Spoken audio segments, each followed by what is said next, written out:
Toskabasio mwancho murigeria asoroboti Rwande mujumbe wense mwe bunge ya North Mugirango Mheshimiwa Joash Nyamoko niko bono esokire na gotebanga hegetange kirerie kerero ya SGR goika etense mwe ikonge hiyura se bunge yae mi county Nyamira yechi kilomita 4.9 asebo igo herache gutwara stage eyu ase umuchi oikonge na gotuguterare chinkuma nga ererie yo terigo etase county Nyamira ka okwanekerekyo kigikaro ase eskuri obubundi ya Gitwebe ewodi ya Magwagwa Nyamoko niko bona atebirenga abarai batige korenta siasa etagio.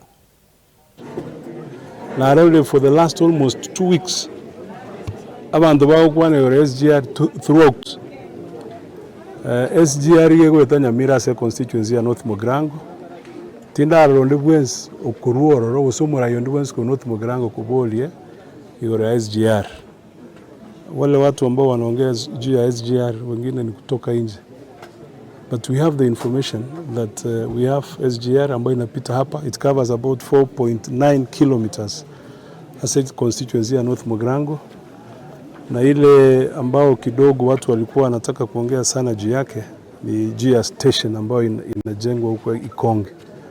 Kwa hivyo is an assurance that we have a station ama tuko na stage ya kubeba mizigo, iko stage ya kubeba binadamu wale ambao watakuwa kisafiri na hiyo SGR na itawekwa huko Ikonge.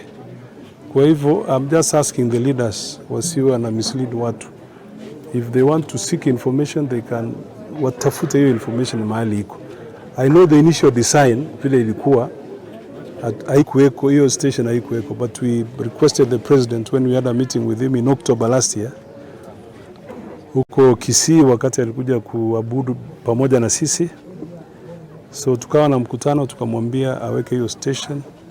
Kwa hivyo it's going to be there and there's no question about that. So let's not create a lot of emotions ati hii haiko hii haina wengine wanaongea kivipi, but the fact is that station will be itakuwa hapo. Ekpere SGR, I was in Kisumu on Saturday wakati tulikuwa tunafungua ile between the president huyu Museveni wa Uganda na sisi.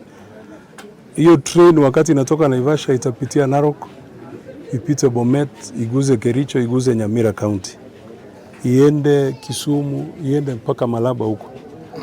Hii train inaenda mpaka DRC Congo. Kwa hivyo ni kitu ya kutoa mizigo kutoka Mombasa ikibeba ikienda pande hii, na vile vile watu wapate usafiri wa rais. Passengers ambao watakuwa kutoka Mombasa, wengine kutoka Nairobi wapitie kwa hiyo train ili waende mahali wanaenda.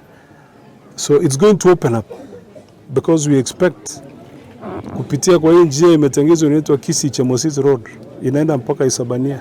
Ile mizigo ingine itatoka pande ya Migori, ile itatoka kutoka Mwanza, nyingi itapitia hapa ikienda Mombasa ama ikienda DRC Congo.